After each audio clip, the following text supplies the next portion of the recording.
Olá, meus caros. É isso mesmo, eu voltei. Finalmente aí, depois de muito tempo, eu não gravo nada pra esse canal.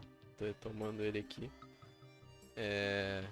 Fico muito feliz de poder retornar, porque ultimamente eu tenho estado bastante hypado, né, com estudo, sobretudo de matemática, né, como sempre. E eu quis trazer aqui uma série nova, que eu ainda pretendo continuar a última, que eu fiz um vídeo só, né, de cálculo. É, sobre geometria analítica, né? Só que aqui eu vou fazer no esquema passo a passo.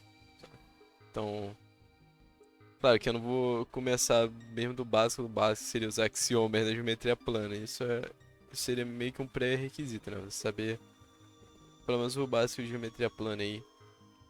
Pelo menos quase tudo que eu vou tirar aqui vai ser mais ou menos de noção de distância, é, noção do que é uma reta, noção intuitiva, né?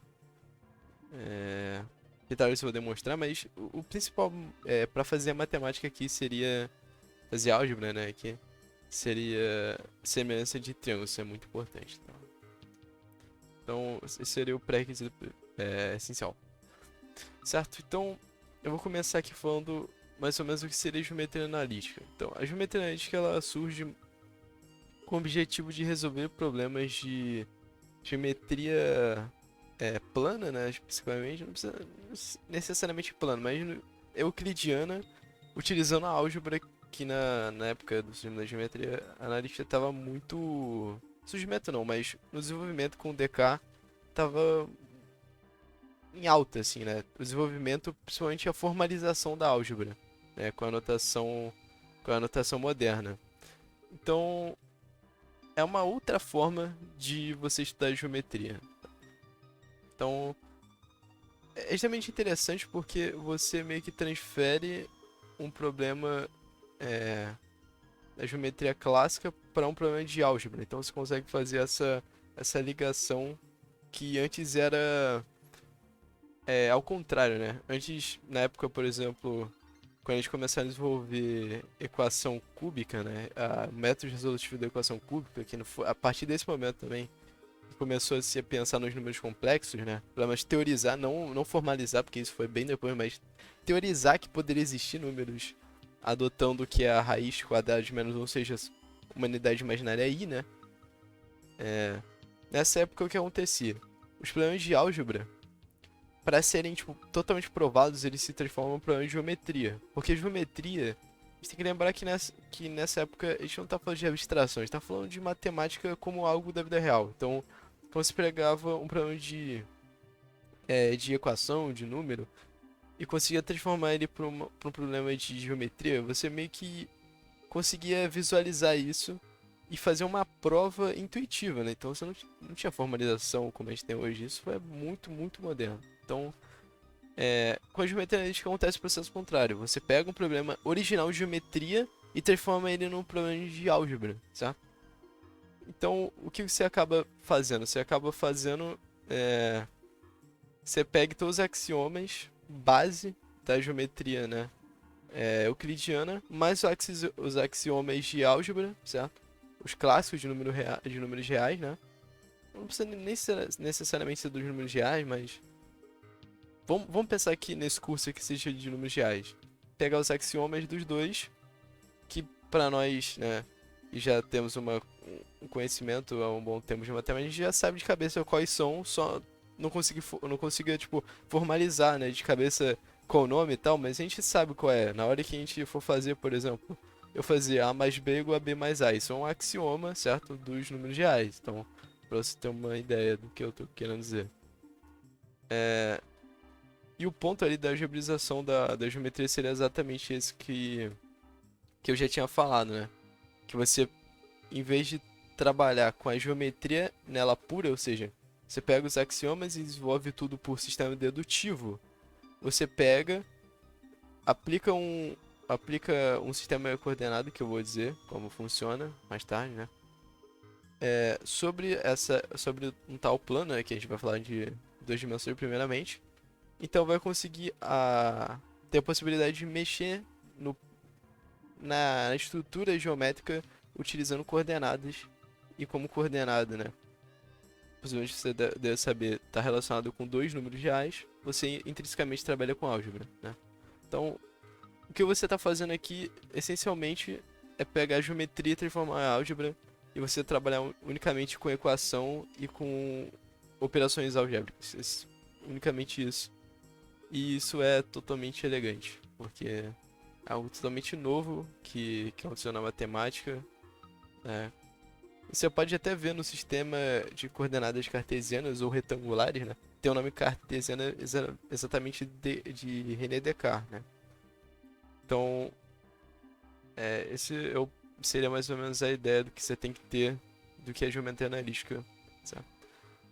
Então aqui geometria sintética versus geometria analítica. A geometria sintética é exatamente no estilo da euclidiana, né? Não é exatamente euclidiana, mas é naquele estilo onde você tem os axiomas de Euclides, né, da geometria, e aí você deduz usando o raciocínio lógico os demais, né, como no sistema de dedução lógica, certo?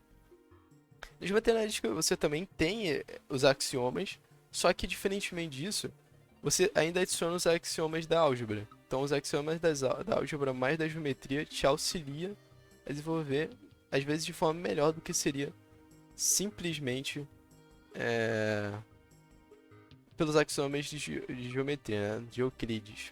Beleza? Então a geometria analítica é uma forma de ajudar ainda mais o que a gente tem. Claro que nem sempre transformar o problema de euclidiana para geometria analítica vai ser a solução mais eficaz. Porque a geometria analítica, você, pelo menos essencialmente, vai trabalhar com um sistema coordenado retangular. E nem sempre o problema é mais otimizado nesse sistema de coordenada.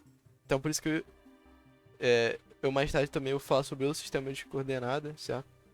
Mas a princípio seria nesse curso só o retangular, porque os outros são decorrência do retangular, né? Você faz uma transformação de um sistema para o outro, que é bem simples, né? E inicialmente também eu vou falar só de duas dimensões, mas posteriormente posso trabalhar com três, tá? Porque geralmente no ensino médio é pouco ou nada trabalhado três dimensões. E sim começa a se trabalhar nisso em álgebra linear do ensino superior, né? Mas a princípio seria essa daí a diferença. Ou também chamada de reta real. É o nosso primeiro sistema, né?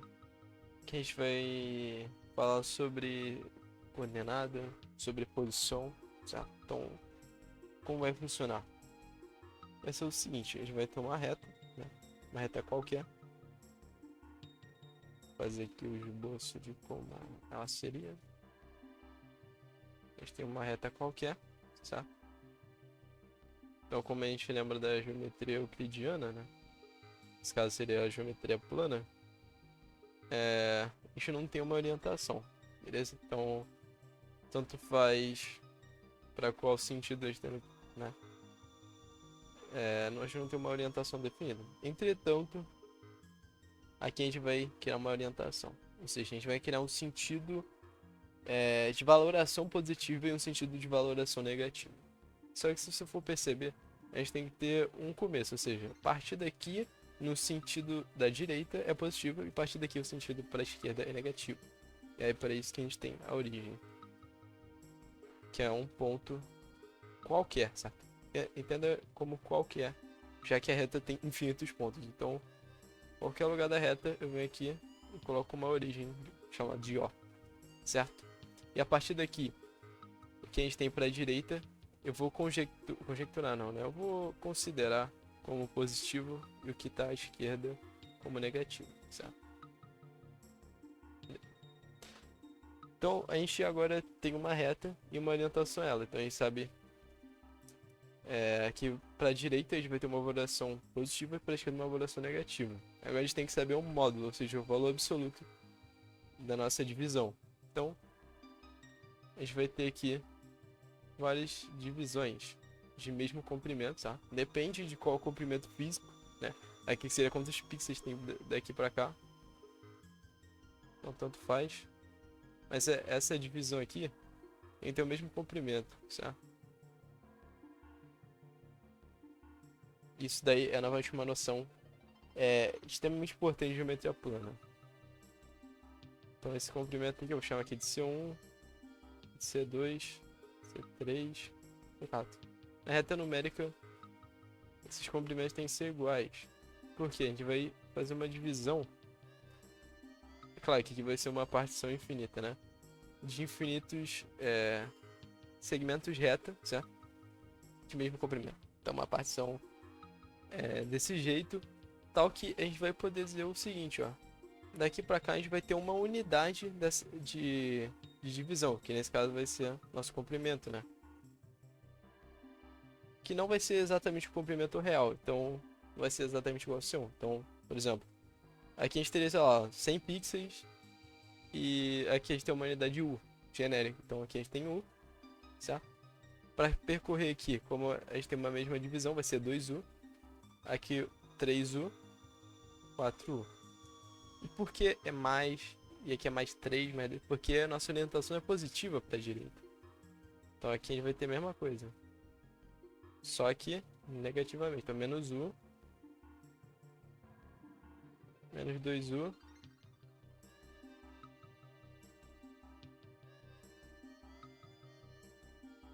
menos 3U e assim por diante. Certo? Então, o que você está percebendo aqui é que a gente está pegando uma reta aqui da geometria plana e está colocando números em pontos. Ou seja, a gente está relacionando esse ponto. Peraí. Tá relacionando esse ponto com o número U.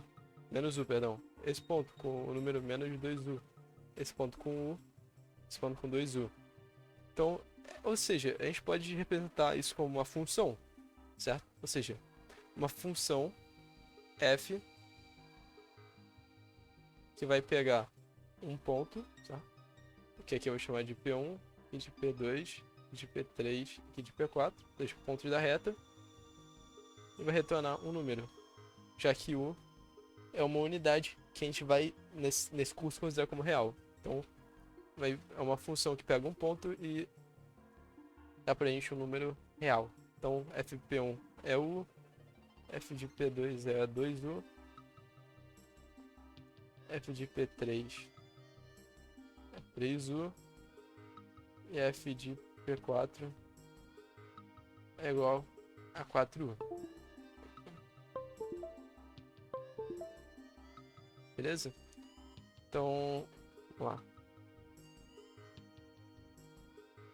Você consegue perceber que esse U é algo genérico, né? Então, meio que no final, não importa o U. Então, a gente poderia tanto escrever dessa forma, ou como simplesmente 1. Porque quando a gente escreve 1, e assim por diante, em todo o nosso curso de geometria analítica, o nosso 1 significa uma unidade, alguma coisa. Então, aqui vai ser uma unidade de comprimento, certo? Que é o nosso Mi ou Uzinho aqui, certo? Então, em vez de escrever U, a gente pode escrever como 1, 2, 3, 4, aqui como menos 1, menos 2, menos 3, menos 4, com a unidade já intrínseca, né, nessa notação. Beleza? Só que, olha só que interessante.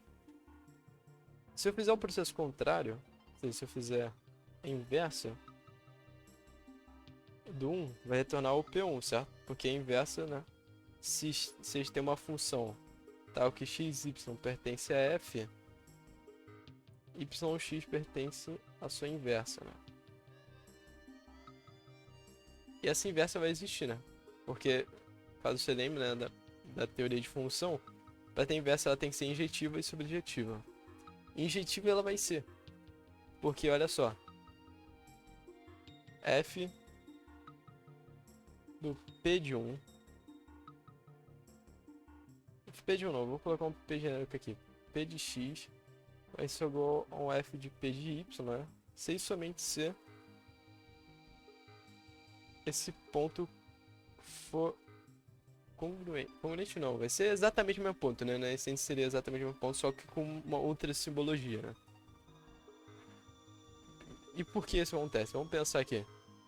Se fp de x e fp de y representam um número, e a gente está representando unicamente um número para cada ponto, então isso significa que para dois para dois f's de um ponto serem iguais, eles só podem ser o mesmo ponto, certo? Acho que talvez faça sentido isso daí pensando aqui, porque cada ponto é relacionado com um número real e cada número real é representado com um ponto, certo? Isso é a mesma coisa dizer que a nossa função de associação de ponto com número e número com ponto é tanto injetiva quanto subjetiva.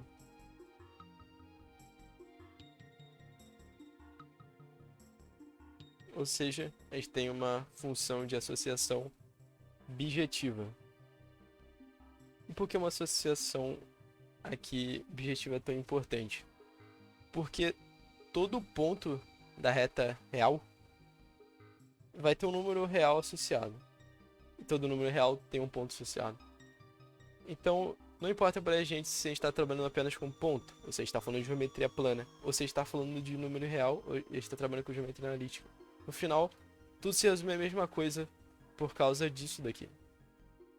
Por causa dessa objetividade. Funções objetivas fazem com que essa correspondência, né, bionívoca da objetividade faz com que você possa trabalhar tanto um quanto com a outra no final da mesma forma. Então, essa aqui é a parte mais importante da reta numérica, que você pode pegar uma reta e associar todo ponto com um único número real e cada número real com um único ponto, certo? E assim você tá, ao percorrer, né, toda a reta numérica, você percorre todos os...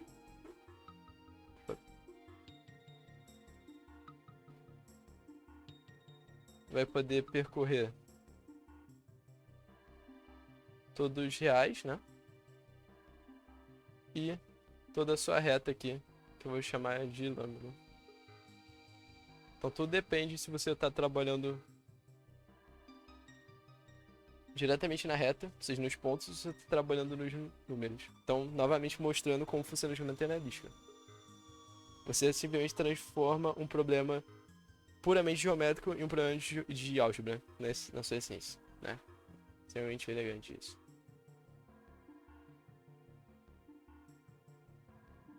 Sistemas de coordenadas retangulares, certo? Então, o sistema de coordenadas retangulares é muito parecido com a construção que a gente fez da reta real, né?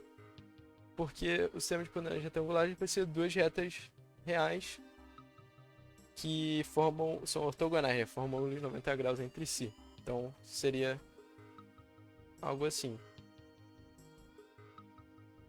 A gente vai ter duas retas reais. Normalmente aqui é nosso sentido positivo. E aqui é nosso sentido positivo dessa, né? Então, para cima, a gente vai dar uma orientação positiva.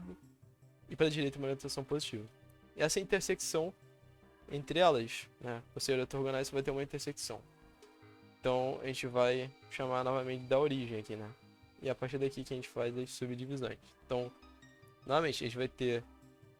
deixa eu ver aqui. Vai andar uma unidade aqui genérica para a direita, mais 1. Mais 2. Mais 3. E assim por diante. E aqui eu vou andar para a esquerda aqui. Menos 1. Menos 2. Você tá vendo que eu, por enquanto, eu só fiz a construção... Tô repetindo a construção que eu fiz de reta real. E aqui é a mesma coisa. Esse daqui é a nossa orientação positiva. Então aqui é 1. Aqui é 2.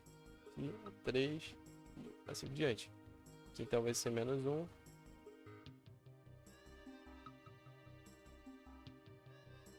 Menos 2. 3. Menos 4. Quer dizer que tá... Não tá separado muito bem, mas vai ser assim. Se você for ver, nosso objetivo agora é pegar um plano, certo? Que é esse plano aqui todo. A gente tá trabalhando, ó. Aqui é um plano, beleza? Porque duas retas, né? Aqui ortogonais, especificamente, vão formar um plano, considerando toda essa região. E eu quero associar agora cada ponto com dois números reais. Aqui no problema era o seguinte, eu tinha uma reta e eu só precisava de um número real, né, que seria a sua única coordenada, né, que a gente pode chamar aqui de abscissa unicamente. A coordenada só tem um número real que é a abscissa. Então a gente consegue associar o ponto com o número real. E assim a gente sempre que a gente sabe qual ponto que a gente quer achar, a gente fala simplesmente com o número real. E se eu quero achar o número real, eu falo simplesmente com o seu ponto. Aqui não dá pra falar isso. Pô, eu quero saber qual esse ponto aqui, por exemplo.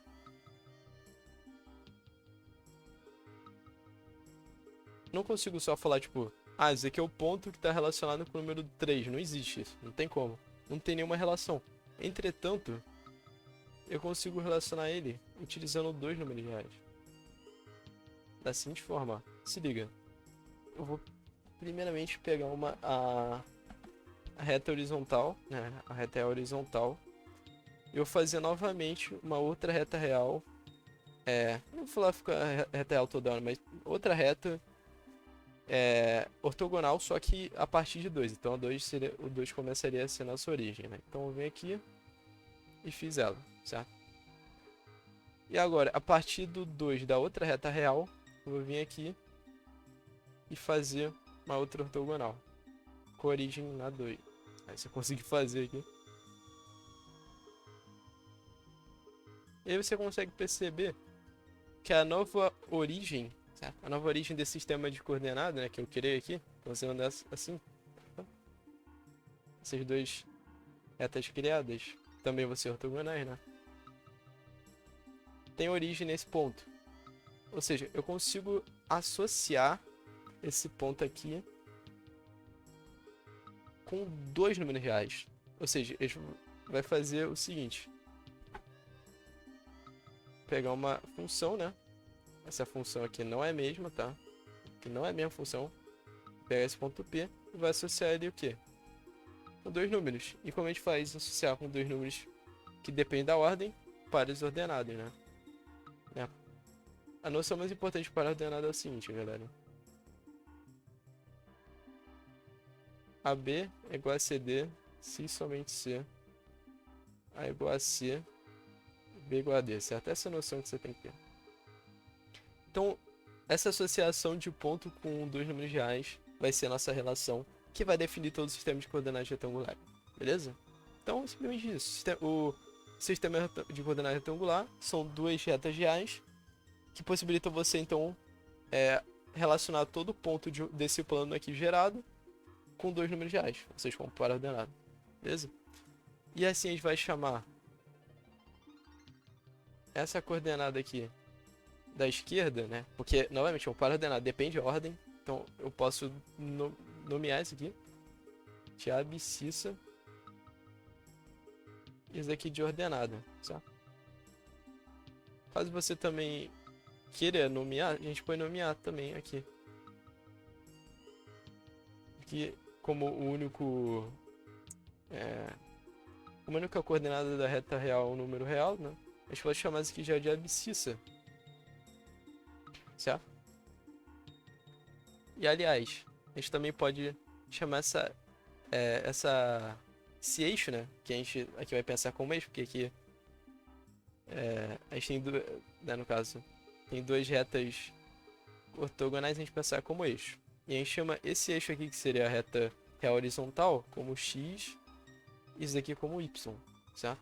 Então, a gente fala que essa retinha aqui vai ser a reta OX, e esse aqui vai ser a reta OY, beleza? É só uma nomenclatura.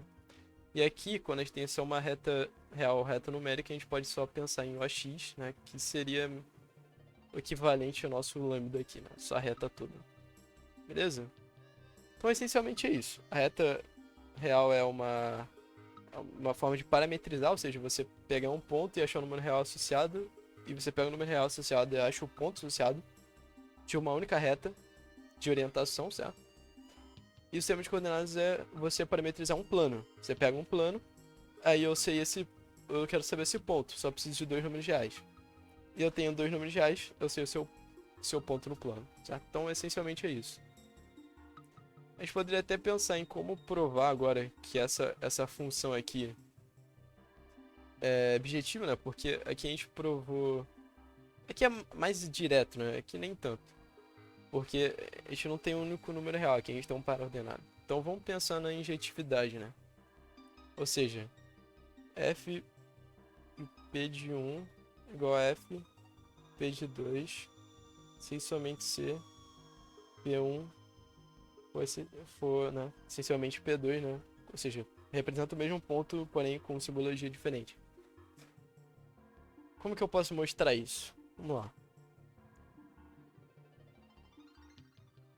Isso aqui é mais direto, né? Isso aqui seria mais por definição de par ordenado, né?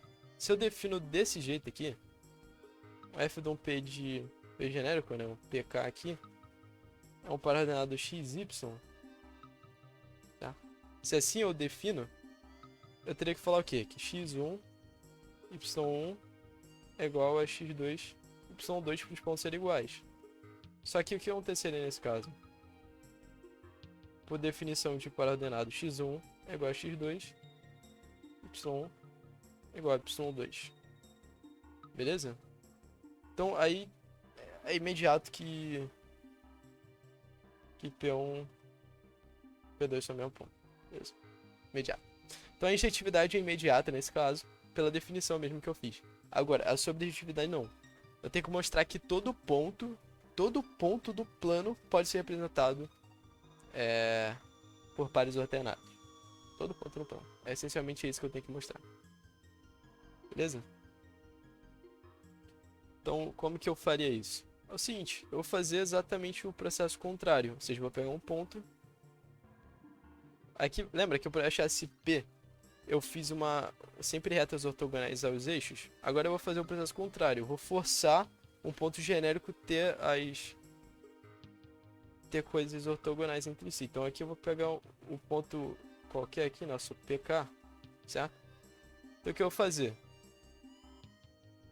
Vem aqui e vou fazer uma reta vertical, ou seja, paralela ao eixo AY. E aqui eu vou vir e vou fazer uma reta horizontal, né? Ou seja, paralela ao eixo OX. E aí então o ponto que vai ser único, né, nesse caso. Ué, peraí.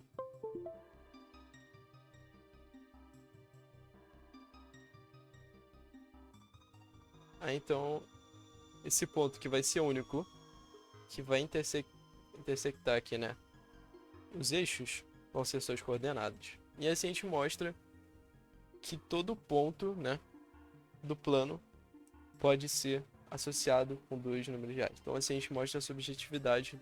Então essa é a construção que a gente fez. Aliás, como eu já escrevi que isso aqui é xy, aqui é x e aqui é y, né? Claro, considerando então seus números reais associados ao eixo x e ao eixo y, respectivamente. Então essa é a construção que eu fiz, demonstra a subjetividade.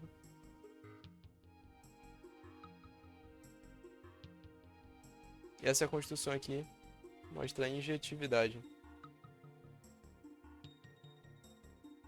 E agora a gente vai pegar essas duas coisas e vai provar a bijetividade, né? Porque toda função que é subjetiva e injetiva é bijetiva. E assim a gente tem uma relação biunívoca entre ponto e par ordenado. E esse fato nos termina a questão, certo? Que seria mostrar então que a gente pode trabalhar ponto ou par ordenado, que tanto faz. Da mesma forma que aqui eu tenho uma reta, eu trabalho tanto com ponto, trabalho então com toda a reta, ou trabalho com cada número real e assim eu trabalho com R. Aqui vai ser de forma análoga, né? A gente vai ter trabalha ou com R2, né, com todos os pares ordenados, ou a gente trabalha com o plano aqui, vou chamar o plano θ. E assim então a gente constrói toda a base necessária para poder trabalhar na geometria analítica. E agora a gente sabe pegar um plano ou pegar qualquer região, né, no sistema 2D e parametrizar utilizando números reais. Beleza? Então, caso você esteja trabalhando com um problema unidimensional, você trabalha com a reta real. Se você está trabalhando com um problema bidimensional, você usa o sistema de coordenadas retangulares, né? Ou outros, que eu vou apresentar depois no curso, né? Se tiver 3 dimensões, você faz o equivalente, né? Então seria mais ou menos assim, né? Você vai vir aqui, onde está a origem, e vai fazer uma reta ortogonal às duas. Claro que aqui não dá para visualizar isso, porque eu não fiz de forma a projetar as 3 dimensões no plano, né? Porque essa tela é 2D e o vida real em 3, então a gente tem que projetar. Então, essencialmente, não dá pra eu mostrar assim, né? Isso vai ficar novamente mais diante. Então, o que é mais importante no momento é esse, que a gente consegue mostrar que tanto faz se a gente trabalha com ponto na geometria ou a gente trabalha com paraordenado na álgebra, beleza?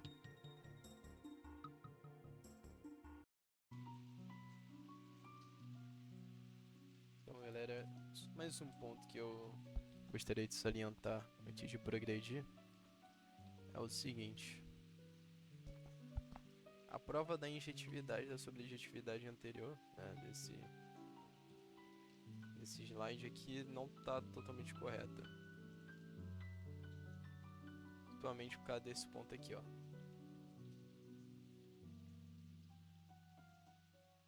Que é... minha digitalizadora tá bugando aqui. Então aqui a gente vai ter o eixo X, aqui a gente vai ter o nosso eixo Y. Vou começar pela injetividade. Porém agora é de forma correta. Então eu quero provar que se o f de 1.1 é igual a f de 1.2, na verdade que P1 e P2 são o mesmo ponto, sabe? Aí você fala, pô, mas e a volta? Cara, se P1 é congruente a P2, a volta é imediatamente, sabe? Imediatamente acontece pela definição de função. Você pode, tanto faz aí. O que você tem que mostrar mesmo é partindo daqui indo pra cá, mas ok. Então como é que vai ficar? Vai ficar o seguinte. Pela definição, né, que fp de 1 é x1, y1, né, sendo x1 e y1 são as coordenadas, então ficaria x1, y1 igual a x2, y2. E aí então, x1 é igual a x2, y é igual a y2, então f de p1 igual a f de p2, que é, chamamos aqui de x e aqui de y. Então como é que ficaria? Vamos fazer a construção genérica do x1 no y1. Seria esse ponto. Fazendo para x2 e y2 agora. Certo? Estou considerando dois genéricos.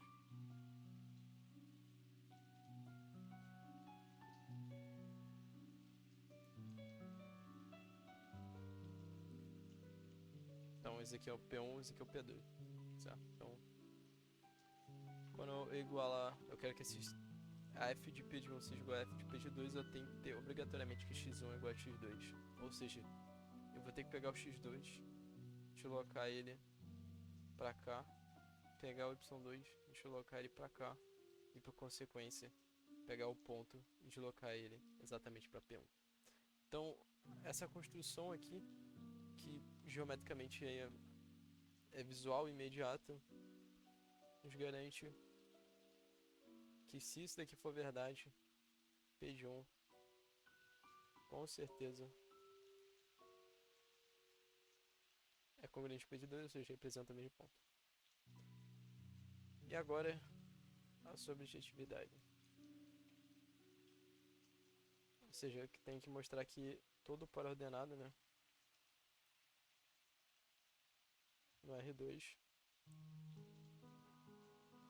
vai existir um ponto aqui nesse plano que eu vou chamar de θ, né? A gente plano geométrico, a gente tá falando de R2, porque R2 é par ordenado, tô falando desse plano geométrico θ aqui. Então, quer dizer que sempre vai existir um ponto associado a um par ordenado. E aqui é imediato, né? Porque pegar esse aqui, um x e um y genérico. Qual é o processo de construção? Eu parto do x e faço uma reta paralela ao AY, né? O eixo AY.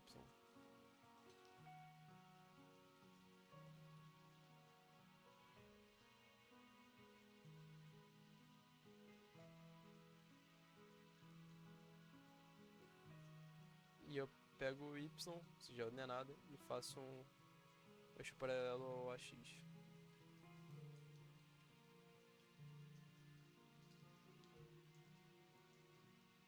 Como vou formar duas retas também ortogonais, é imediato, né? Claro que isso daí, tudo que eu falei aqui, tipo, que esse ponto é conveniente daqui, a gente teria que mostrar a partir dos axiomas, mas considerando que é algo imediato, certo? Imediato, tipo, pra quem já tem noções da geometria euclidiana, então vou considerar que também seja imediato, que vai formar um ponto nessa intersecção das retas coordenadas, certo? Coordenadas, essas retas ortogonais, perdão. E aí mostra, então, para todo x, y, na R2 vai existir um ponto associado. E isso, então, nos garante que f de P é bijetivo. Ou seja, todo ponto é associado a um par ordenado e todo par ordenado é associado a um ponto. Então, a partir de agora, em vez de eu falar f de P é igual a x, y, posso simplesmente falar que o ponto P pode ser representado por x, y, certo? Então é isso. Vou continuar agora. Dando continuidade agora, né, nosso estudo de geometria analítica, eu vou falar sobre o teorema principal, né, que possivelmente vai possibilitar os pré-desenvolvimentos, né, em geral, que é o teorema de Pitágoras, certo? Extremamente conhecido, que diz o seguinte, né, dado um triângulo retângulo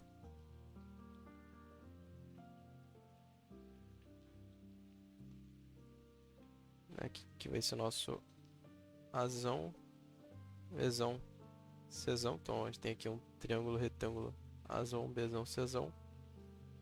Retângulo em Czão, beleza? De lados Azinho, Bzinho, Czinho, dessa forma. O teorema de Pitágoras diz que A ao quadrado mais B ao quadrado vai ser C ao quadrado, né? Tais que quando eu falo que esse é o lado Azinho e esse é o lado Bzinho, e a gente fala isso, estou falando dos comprimentos desses lados, certo? Então, aqui eu quero mostrar só uma forma de demonstrar isso, certo? Então, vou pegar aqui outro triângulo retângulo, certo? Só mudar a visualização.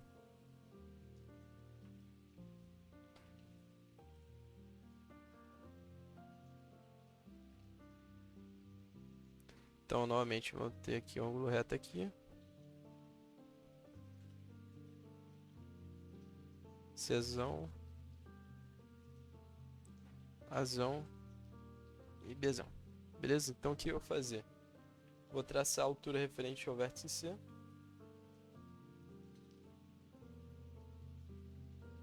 Vou perceber que esse ângulo aqui chamando de θ, certo?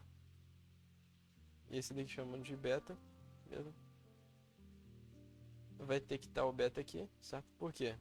Olha o triângulo todo. Azão, Bzão, Czão.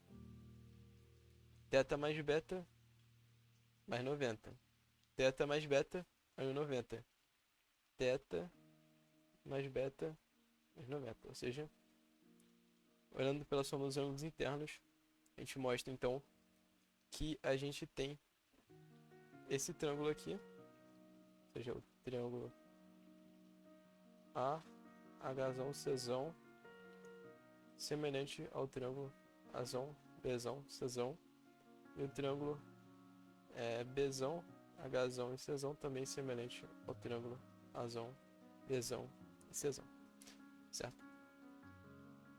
Eu vou chamar essa altura aqui, né, esse comprimento de Hzinho. Beleza? Então eu vou aplicar a semelhança agora nesse primeiro caso aqui, certo? Nesse triângulo e o todo. Então como é que vai ficar? Ah tá, aqui eu vou chamar de M aqui de N, certo? Aqui seria o Czinho, né? Aqui seria o Azinho, aqui seria o Bzinho, beleza? Então tá. Então vamos lá, eu vou fazer a semelhança, né, entre os catetos, beleza? Então, no primeiro caso vai ficar H sobre M é igual ao quê? Ao A sobre o B. Então eu posso escrever o quê? Que BH é igual a AM.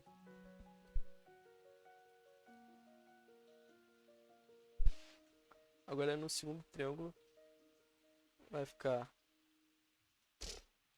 N sobre H é igual a A sobre B. Então vai ficar o quê? Que AH igual a BN, certo? Vou pegar isso daqui, vou multiplicar essa equação aqui em cima por, deixa eu ver, por A e a de baixo por B. Vai ficar ABH igual a ABM, opa, ABM não, A ao quadrado M, e a de baixo por ABH igual a B ao quadrado N. Vou somar elas. Vai ficar o quê? É o seguinte, né? Vai ficar 2ABH igual a ao quadrado M mais B ao quadrado N. Beleza?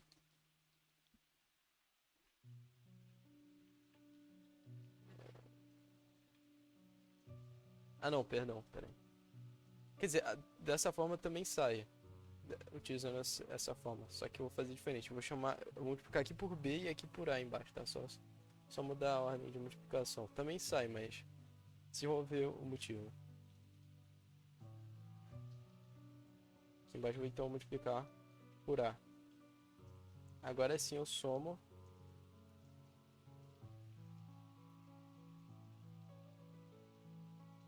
Coloco AB em evidência. Só que, colocando em evidência, fica M mais N. E M mais N, ó, é o comprimento Czinho, então. Beleza. Então, o que eu vou fazer agora? Vou relacionar as duas formas de calcular a área do triângulo todo. Certo? Então, a área a gente pode calcular como que? Base vezes altura. Então, Czinho H sobre 2. Ou eu posso escrever também, né? Que no caso, a altura, né? O comprimento da altura em relação ao A é o B, e o B em relação... e o do B seria o A, né? Se você for perceber que tem um ângulo de 90 graus, então um é a altura do outro, a gente pode escrever AB sobre 2, né? Dá pra sair por semelhança daqui também, mas vamos calcular dessa forma. Então, que CH igual a B, tá?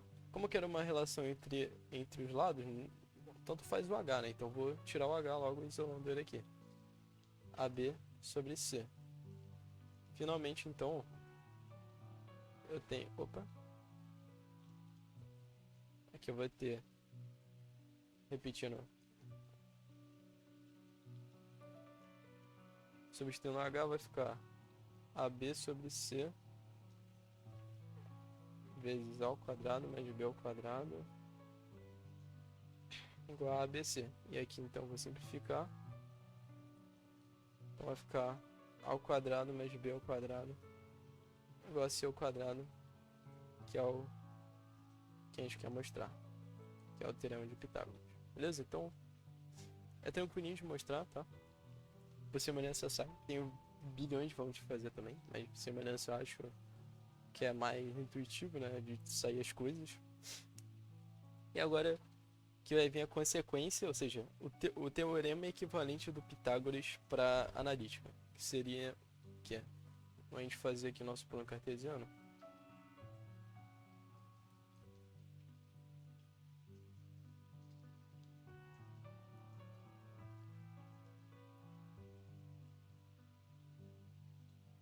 Temos aqui o eixo X e o eixo Y. A gente vai ter dois pontos aqui. Vamos ter esse ponto aqui.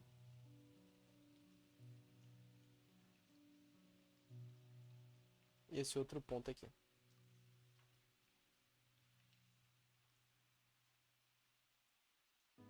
Ponto 1 e o ponto 2. O problema que eu tô querendo aqui descobrir é o problema da distância entre esses dois. Como que eu faço isso? A partir desse ponto, eu vou então vir aqui e vou continuar com esse tracejado. De tal forma, né, que como essa reta aqui sempre ortogonal a qualquer paralela, né, do Y, então a gente vai ter aqui 90 graus.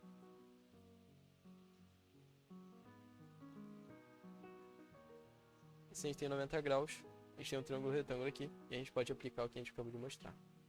Então aqui é o nosso x1, aqui é o nosso x2, né? Porque os pontos, usando já a anotação que eu pude fazer, x1, y1, p2, x2, y2. Então aqui vai ser y1, aqui y2. Consegue perceber que daqui até aqui vai ser x2 menos x1, certo? x2 menos x1, deixa eu só apagar rapidinho aqui, que tá no meio do caminho.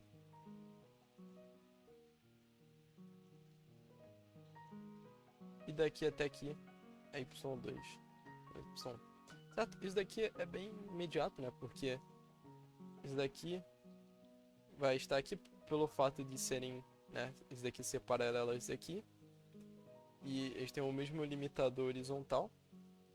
É a mesma ideia de que no retângulo, lados opostos têm mesmo comprimento, certo? Seria exatamente a mesma coisa que aplicar. Espero que vocês tenham entendido aqui. Esse aqui também, para esse retângulo todo aqui. Espero que vocês tenham entendido por mim. Beleza? Então a distância aqui vai sair por Pitágoras. Vai ficar o quê? Distância ao quadrado vai ser x2 menos x1 ao quadrado mais y2 menos y1 ao quadrado. E aí então a distância que é positiva, né? Posso tirar a raiz quadrada aqui sem problema com o módulo. Vai ser x2 menos x1 ao quadrado mais y2 menos y ao quadrado. Só que olha só que legal. x2 menos x1 ao quadrado é igual a x1 menos x2 ao quadrado. E o mesmo equivalente para o y2 e y1. Então, em vez de escrever dessa forma, onde a ordem a gente acaba deixando evidente, vamos escrever Δx, né? Que é o equivalente, perdão, Δx ao quadrado, que é o equivalente a essa diferença aí, tanto faz se é o x2 ou x1 na frente. Então fica o quê?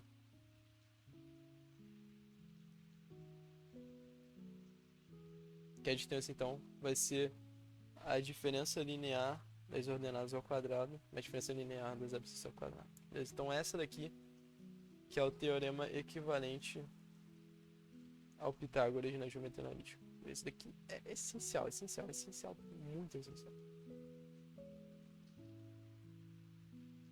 Então, temos aqui, fizemos uma demonstração do teorema de Pitágoras, seu equivalente na geometria analítica, da distância entre dois pontos. Teorema de Tales. Cara, teorema de Tales é o seguinte.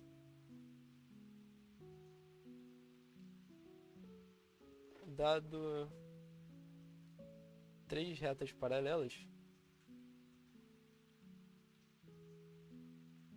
suas duas transversais aqui genéricas formam segmentos de reta proporcionais, certo? Então, se eu chamar, por exemplo, aqui de A, aqui de B, aqui de C, aqui de D, tem várias equivalências de proporção, mas a principal e que realmente nos importa é A sobre B é igual a C sobre D. Beleza? Essa é a principal. Vou tirar ela dessa forma aqui. Vou continuar essa reta aqui. Continuar essa reta até que tá. É melhor fazer na mão livre, né?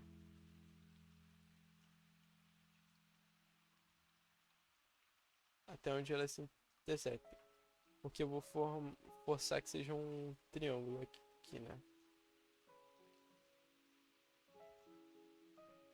Beleza? Não é um triângulo que tá muito mal feito, mas vamos pensar aqui, ó. Essa região aqui interna, ó, como se fosse um triângulo, beleza? Então, como a gente não sabe essa região aqui, eu vou chamar de XY, vocês vão ver que ela vai ser tranquila. Se eu chamar aqui de θ, deixa eu mudar uma cor aqui, peraí. Chamamos aqui de θ, aqui de beta, pelos ângulos, né, que temos das relações de ângulo. Esse aqui é um correspondente, aqui é um outro ângulo correspondente, aqui é um outro ângulo correspondente, e aqui também.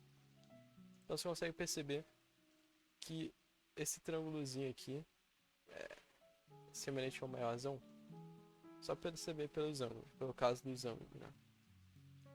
E esse daqui também, certo? Então eu vou aplicar a semelhança nesse triângulo menor com o maiorzão. Vai ficar o seguinte: o menorzinho, ó, em relação a θ e beta, mesmo porque esse daqui, essa distância aqui não tem muita relevância pra gente. Então, θ depois de beta vai ficar y sobre x, certo? Agora em relação ao maiorzão vai ficar o quê? C mais D mais y sobre a mais b mais x. Então fazendo a atribuição, não, a multiplicação cruzada fica AY mais BY mais XY, agora CX mais DX mais XY. Então posso simplificar aqui, colocar X em Y evidência aqui e X evidência no outro. Então posso pegar novamente que Y sobre X pode ser escrito como A mais B sobre C mais D. Então posso continuar aqui, vai ser igual também a A mais B sobre C mais D. Só que ainda não chegou o que a gente precisa. Então vamos chegar. Vou fazer agora no menorzinho aqui. Menorzinho não, no médio, né? D mais Y sobre B mais X é Y sobre X. Certo? Então, o que isso nos diz? Que dx mais yx é igual a yb mais xy.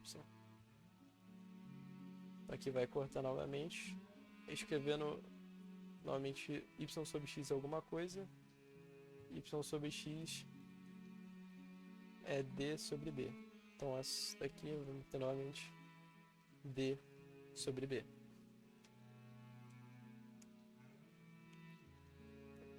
Então está chegando em algo próximo que a gente quer. Beleza? E vamos lá. Agora eu vou igualar essas duas aqui. Mais b sobre c mais d igual a d sobre b. Então AB mais b ao quadrado é dc mais d ao quadrado.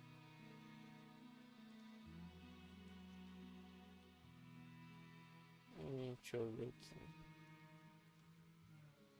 Ah, não, pera aí.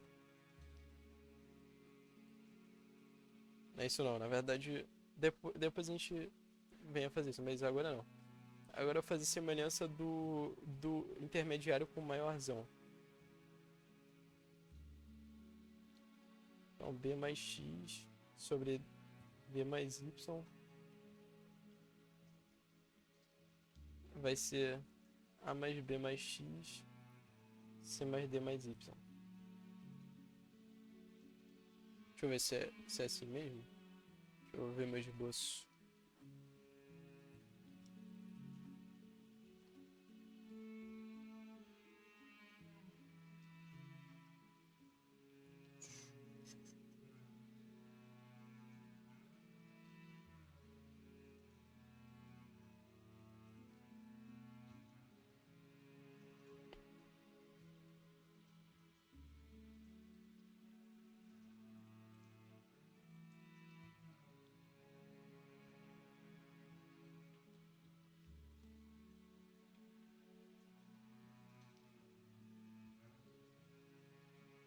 dá pra fazer assim. Vamos ver.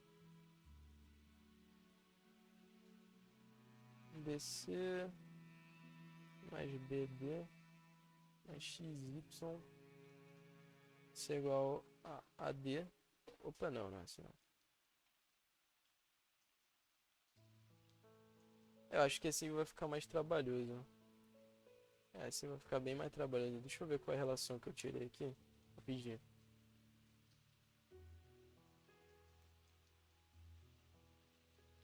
Tá, primeiro eu encontrei AB sobre CD. Beleza.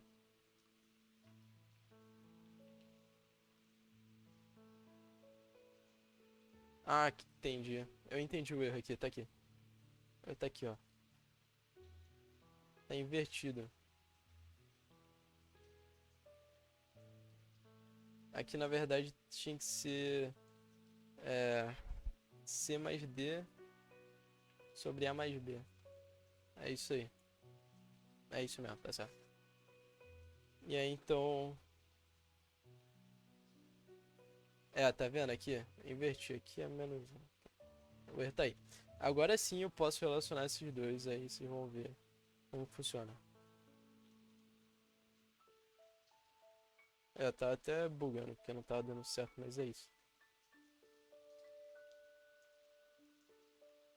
CB mais DB ou AD mais BD. Aí vamos cortar novamente aqui. E aí então, escrevendo D sobre B é igual a C sobre A. Então, qual é a conclusão? Isso daqui. AD igual a BC. E finalmente, A sobre B é C sobre D. Que nem a gente queria. Então a gente provou aí o teorema de Thales. Tem várias variações, mas vamos fazer essa demonstração usando semelhança. Razão de secção, ponto médio e baricentro. Então, razão de secção, novamente, é o equivalente ao... Ah, não, deixa eu, antes de eu terminar aqui. Eu consegui formar esse triângulo porque essas transversais aqui, elas não são paralelas. Se elas forem paralelas, só existe um caso. Que são ortogonais aos... são ortogonais...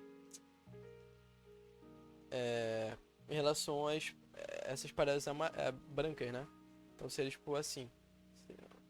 E a gente então vai ter um retângulo. Se é um retângulo, a gente usa aqui os lados opostos no retângulo, tem o mesmo comprimento, né? E aí é um caso específico do teorema de Thales sai imediatamente. Então nesse caso eu provei para quando não é transversal não paralela. Se for paralela é imediato.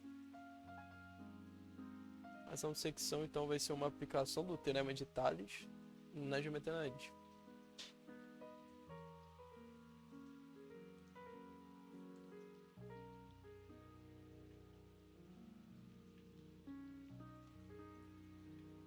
Considere que a gente tenha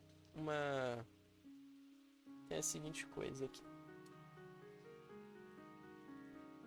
Vai ter 3 pontos alinhados, certo? Então a gente tem 3 pontos alinhados. Importante ser 3 pontos alinhados. Vai ter aqui o primeiro ponto.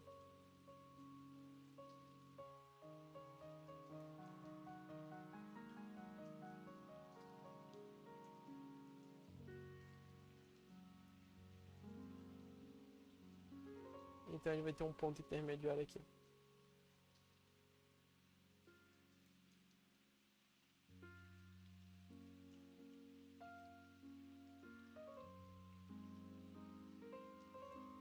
Aqui a gente vai ter coordenada desse primeiro ponto x1, y1. Certo? Aqui vai ter y1, y2. E aqui eu vou chamar de xy.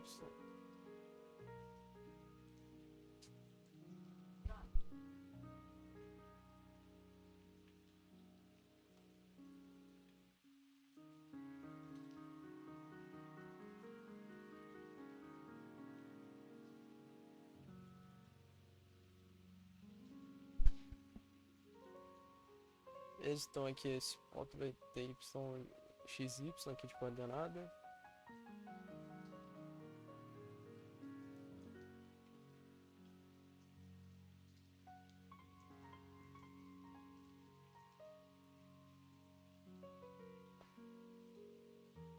Agora eu vou aplicar o teorema de Tales para isso daqui, ó. A gente vai ter, então, 3 retas paralelas, que são casas equivalentes a essas brancas aqui. Isso daqui. Deixa eu... Aqui.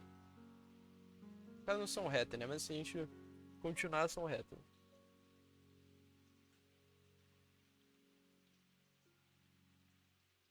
E aqui. Beleza? Então a gente vai ter a sua transversal aqui, né? Vendo? Essa transversal aqui, vermelha. E a gente tem uma outra transversal também, se você for parar pra pensar. Que é qual? É essa daqui. Claro, é uma transversal notória, mas é uma transversal, certo? Então, o que eu posso fazer? Aplicar novamente o teorema de Tales. Beleza? Então, esse comprimento é o quê? Aqui, né? Aqui é x menos x1. E aqui é o quê? Aqui é... Eu coloquei y. Caraca, velho. O que eu vi? Aqui é x2, na verdade. E aqui, então, vai ser x2 menos x. Beleza aqui?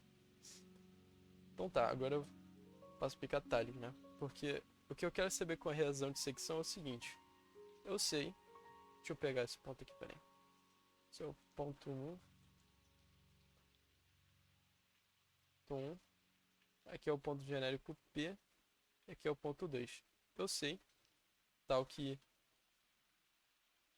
P1 até P sobre P até P2 seja uma certa proporção. Ou seja, eu sei que daqui até aqui sobre daqui até aqui é, sei lá, 3. Então significa que esse comprimento aqui é 3 vezes desse, entendeu? Essa é a razão de secção. Você pega um segmento, secciona e vê a proporção. Beleza? Claro que a gente poderia utilizar a nossa... Isso daqui, né? A distância entre dois pontos, porque é P até P1, P até P2. Só que não vale a pena. Dá pra fazer? Dá. Você consegue até provar o teorema de Tales assim, só que vai ficar um algebrismo não tão legal. A gente pode até trazer em outro vídeo, mas aqui não. Aí então, como é que fica? Se você for perceber, essa daqui é a razão que a nossa razão é equivalente, né? P1 sobre P. Então, cadê? P1 sobre P não. P1 até P, que é o nosso primeiro segmento, que seria tipo isso daqui. E P até P2, que seria o nosso segundo segmento da transversal. Seria isso. E nosso C e o D, esse é o nosso C e esse é o nosso D. Então agora eu posso montar a seguinte proporção.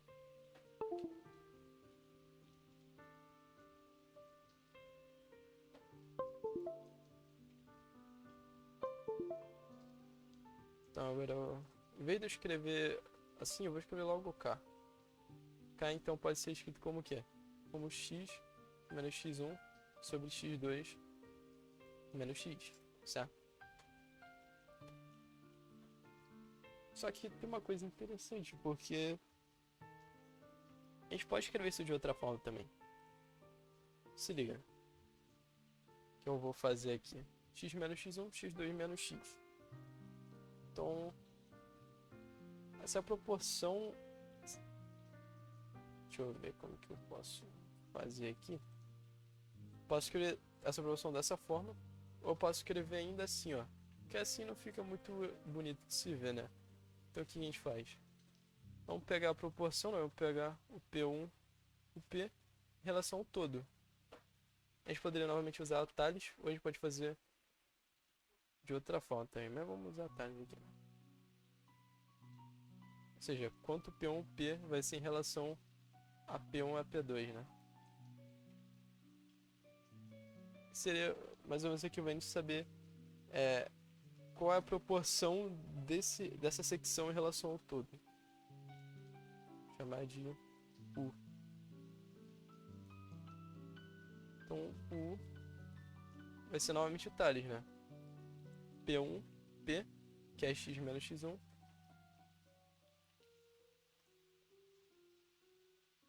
P1, P2.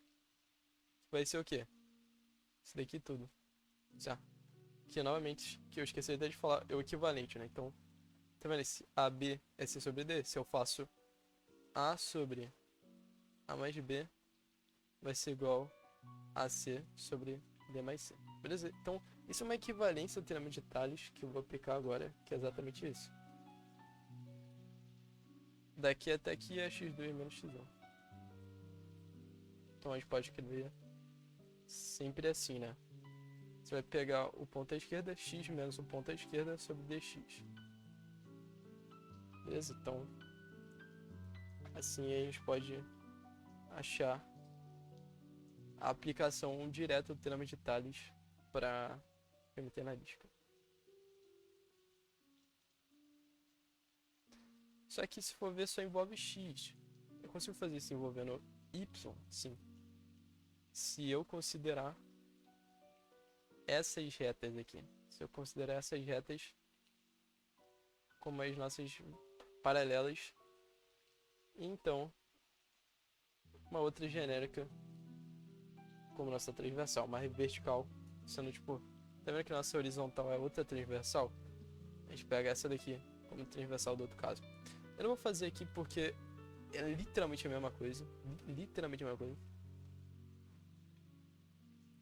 Vocês vão ver, e aí deixo como exercício pro leitor não, pro ouvinte aí, que isso vai ser igual a y menos y1 sobre dy. E aqui vai ser y menos y1 sobre y2 menos y.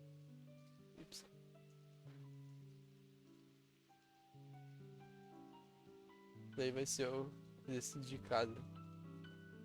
Beleza? Agora a gente vai falar sobre o ponto médio, que é uma aplicação da razão de secção, que já é uma aplicação do teorema de Tales. Então, a razão de secção, né, vê a proporção de um segmento, né, de um P1 até um Pzinho, que é uma ponto de secção. Caralho, tá ruim aqui, hein? Sobre a distância total, né, ou seja, a proporção dele em relação ao todo. Cara, se eu tô pegando esse P como ponto médio, só pode ser o quê? Que essa proporção é 1 meio, né? Ou seja, P1 sobre P1P é metade do P1P2. E aí, então, vamos encontrar a fórmula. Como é que fica? Lembra da fórmula, né? X menos x1 sobre dx é 1 meio. Lembra que eu quero saber a coordenada do ponto médio. Então, x menos x1 é x1 sobre 2. Eu vou passar o x1, esse x1 para lá. Então, o x vai ser o quê? x1 sobre 2 mais... Não, perdão, aqui é o contrário. dx é x2 menos x1. Assim.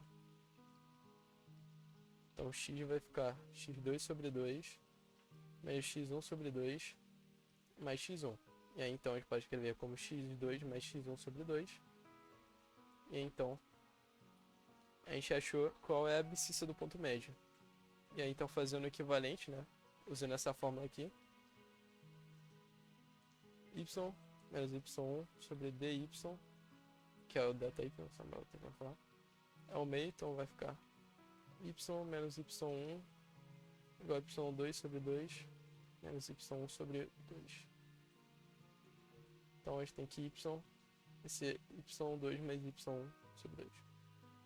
E aí a notação que a gente geralmente usa é PM, né, para dar um segmento. Se eu sei qual é o ponto de início e de saída, né, fica x1 mais x2 sobre 2, y1 mais y2 sobre 2. E finalmente, tá, daqui qual é o ponto médio entre x1 e x2, tá? De P1 e P2, se o ponto médio seria aquela fórmula. Se não, se você sabe a proporção, você usa isso. Agora a gente vai falar sobre o baricentro depois de finalizar. O baricentro, para quem não lembra, é o encontro das medianas.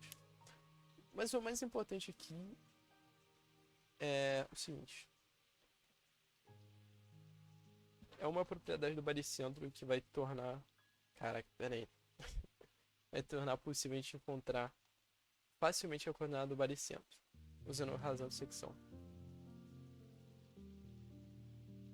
Então, a gente tem um vértice aqui, outro vértice aqui, outro vértice aqui.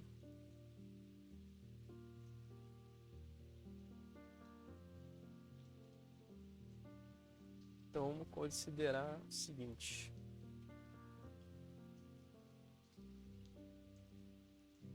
Deixa eu ver se consigo acertar aqui.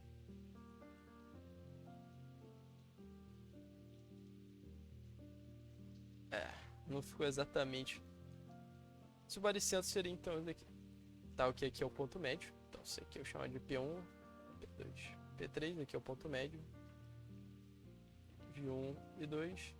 Que é o ponto médio 2, 3. Ponto médio de 1, 3. Beleza?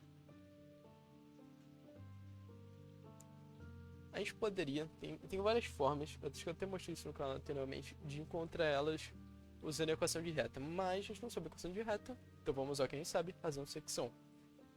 No baricentro tem uma coisa interessante. A distância do baricentro até o vértice, ou seja, daqui até aqui, vai ser 2 vezes a distância do baricentro até o ponto médio equivalente. Então, se aqui é 2, aqui é 2U, aqui vai ser U. Certo? Tá vendo a razão de secção, né? Porque aqui é 1 sobre 3 do total. E aqui é 2 sobre 3 do total. Certo? Eu acho que tenha ficado claro. Então tá. Esse ponto que vai ser o baricentro, claramente eu vou chamar de XB, YB, para não perder a generalização. Então tá, aqui novamente vai ser x1, y1,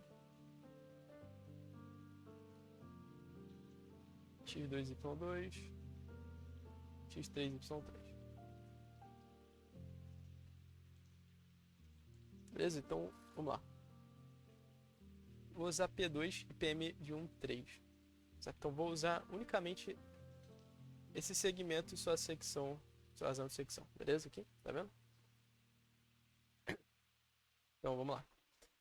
Eu primeiro preciso encontrar qual é a coordenada do PM13, né? Ponto médio de P1 e P3. Então, PM de 1, 3 vai ficar o quê? Ficar x1 mais x3 sobre 2, certo? Y1 mais y3 sobre 2. Tranquilo? Então, agora, usar a razão de secção. Sendo que é 1/3, tá vendo? 1 sobre 3 no total. Então, usando claramente essa referência aqui. Então vai ficar que 1 sobre 3. Primeiro eu tô fazendo com y, tá? Depois, perdão, eu vou fazer primeiro com x, depois faço com y. Tá? Usando a razão de secção. Nossa, eu enrolando pra caramba hoje. Usando primeiro a razão de secção pro caso do x, depois pro caso do y, certo? Usando isso daqui primeiro, depois isso daqui. Então vai ficar 1/3, então vai ficar xb menos PM de 1, 3, então menos x1 menos x3 sobre 2 dividido por delta x, né? Então vai ficar o quê? x3 não, x2 menos x1 menos x3 sobre 2. Beleza? Então tá, continuando vai ficar 1/3, vai ficar 2xb menos x1 menos x mais x3, né? Sobre 2, que é menos em relação a tudo, né? Não, pera aí, não, tá certo, que é mais não. Que é menos x3 também. Eu já tinha feito a distributiva. x3 e aqui vai ficar menos 2x2 menos x1 menos x3 sobre 2. E aí então, vou simplificar aqui. Fazer a multiplicação cruzada. Ficar 2x2 menos x1 menos x3 é 6xb menos 3x1 menos 3x3. Então 6xb vai ser o quê? Colocando tudo no lado esquerdo agora, vai ficar 2x1 mais 2x2 mais 2x3. Aí finalmente xb então vai ser x1 mais x2 mais x3 sobre 3, que é a abscissa do baricentro. Beleza? Agora fazendo isso para o y,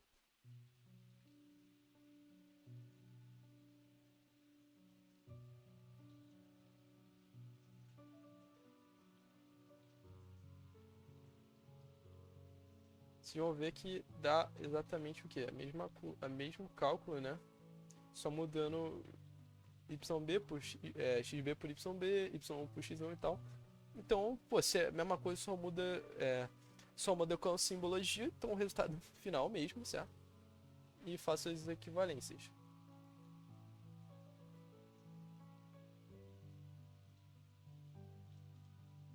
Certo? Porque seria uma perda de tempo eu fazer o mesmo cálculo de novo. E aí, então, posso finalmente escrever o seguinte. O baricentro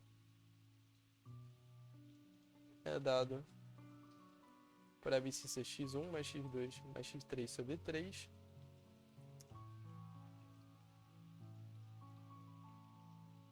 que é 3, e ordenada y1, y2, y3. Certo? Eu trouxe logo esses três assuntos no mesmo tópico, porque razão-secção é uma aplicação do teorema de Thales na geometria analítica, ponto médio é uma aplicação da razão-secção, e baricentro é uma aplicação da razão-secção mais ponto médio, né? Extremamente interessante. Beleza? Então, cara, isso aqui é essencial também. Eu acabei falando, principalmente que o teorema de Pitágoras era essencial, né?